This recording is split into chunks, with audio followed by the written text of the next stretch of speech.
Hey, everybody. Welcome to this episode of Easton Library Community Book Chat.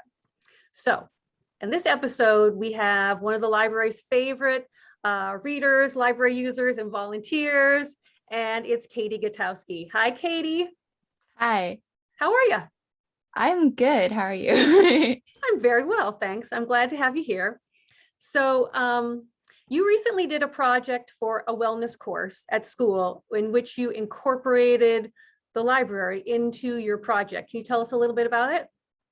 Yes. So we had a project with school that we could pick something that we were passionate about and try and do something to connect to our community. And so I really wanted to look at exploring diversity and diverse authors in literature. And with a lot of help from Kristine and help from the library, we created this display in the young adult section of the library of 50 books that we picked out that featured diverse authors from a variety of different backgrounds, whether it's racial diversity, sexual orientation, diverse in ability.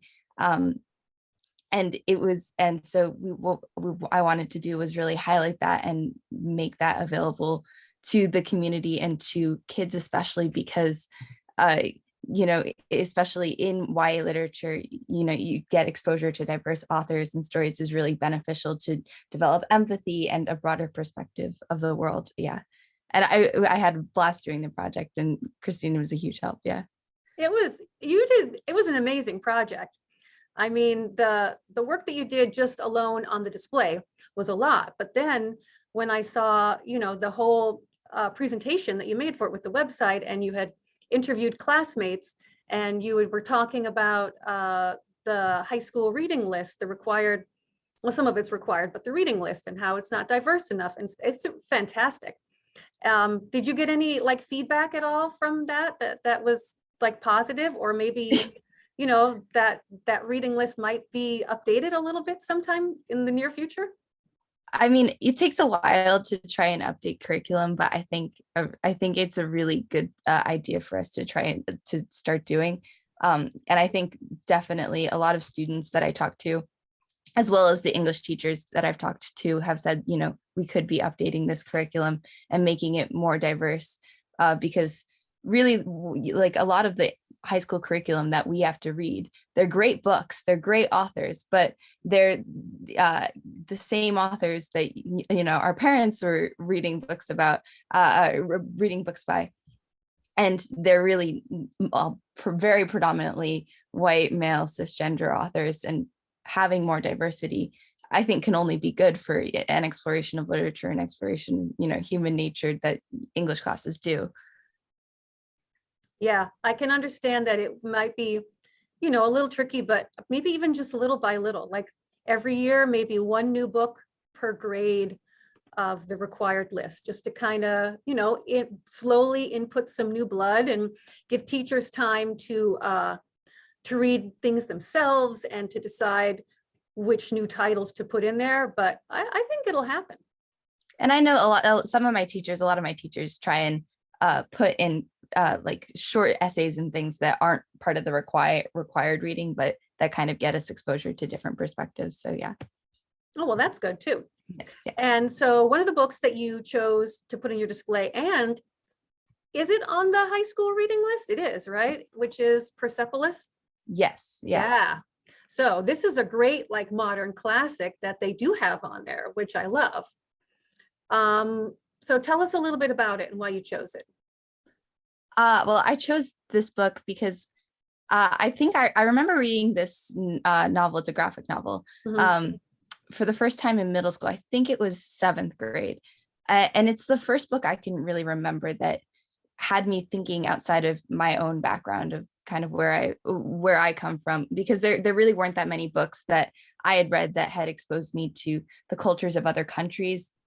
And I remember really empathizing with Margie's character in the book, because not only is it takes place in Iran right after the Islamic Revolution, but it's also this coming of age story. And I really empathized with her character.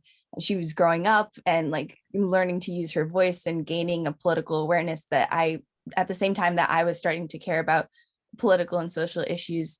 And she's such a strong and independent character. I think it's a really great read for, I'd say probably middle school and up, maybe 8th grade and up, because it has some heavier content as well.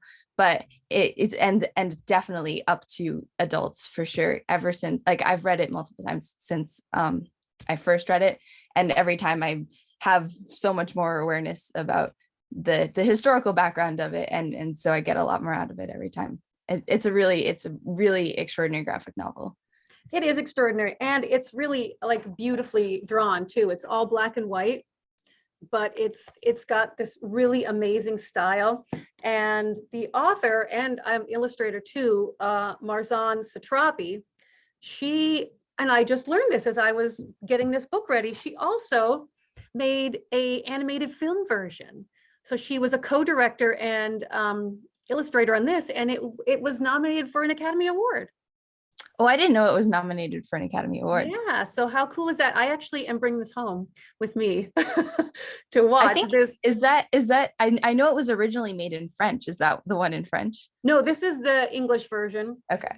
Yeah, it was originally in French. And it's got, it's like some like well-known actors voicing the characters. And yeah, so I'm excited to watch this. I think that's such a great like natural sort of flow of a graphic novel into a animated movie. I love it. It's a great thing, and it's a feature length. So, you probably are really able to stick to the whole book and all the little nuances and details of the book and not leave out anything. Yeah. Yeah. So in general, what do you like to read? Like, what's your favorite sort of type of books? Well, I think this is a kind of a unique pick for me because I'm not a huge graphic novel person in general. I really love reading fiction. I've been so into YA fiction in the past and fantasy, but I'm really loving classic fiction right now. But the thing I like so much about Persepolis is that it's a really great intro, like from whatever standpoint you're coming from. It's great for people like me who don't really love that many graphic novels because there's so much to it. It's such a rich story. It's not necessarily in the style that some other graphic novels are, but it's also great for people who don't really like reading longer books but still want to be reading and want to be consuming a really great story. Yeah, but I love to read all different genres, and especially the YA books the YA books that we picked for our display that we made, and YA fiction. It's great. It's not just for teens, I think, in my opinion. I completely agree. And I have seen so many articles and interviews with authors and publishers that say the same thing. It's so well written. And I mean, I think that oftentimes they try to keep the characters at the age of who they hope to read. So there's not like the protagonist will be younger, like perhaps in high school or even middle school. But the story and the writing, it's just as well done as any adult novel. I'm going to say hands down, no question. Yeah, I agree. And there's so much published right now. And, I think I remember reading that in the past couple years, the consumption and the publishing of young adult literature, I guess either nonfiction and fiction and graphic novels, all of it has increased like quite a large amount, which is so great because that means people are reading it and more really good content is being published. Yeah.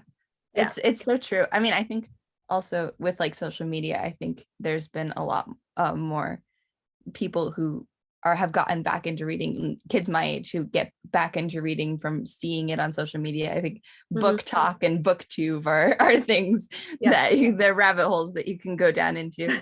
Yeah, Yeah. it's that actually I think is so true, that a lot more kids my age as well specifically are reading more and finding books again, which is really good, because it seemed to be that, books are becoming less popular, especially books that you hold in your hand. Yeah. Mhm. Well, I think maybe it all kind of, goes in like ebbs and flows, right? Yeah. And I think also there is something about an actual book, like a physical book, that is somehow more soothing than reading on a screen, especially when we spend all our days, whether you're a student or you are, at a job, you're spending a lot of hours looking at a screen. And so then to just sort of take a break from that, and also you can get in a really cozy, comfortable, spot somewhere and read this kind of a book. Whereas, perhaps if you're holding your tablet or whatever, it's not quite the same. But Yeah, there is something really nice about a physical book. I agree. Yeah. I agree too. All right, well, Persepolis is available here at the library. We have actually multiple copies of Persepolis. This is actually the complete Persepolis, because I think there's a 1 and 2.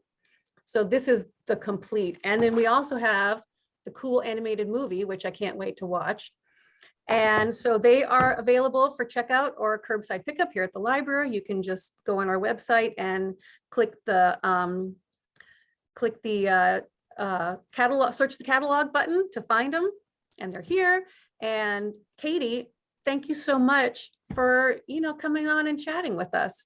My pleasure. This is fun. It's fun. And thank you so much also for such a great display and a really, I think, insightful project that you did. All right. Thanks everybody for watching, and stay well, and we'll see you next time. Bye.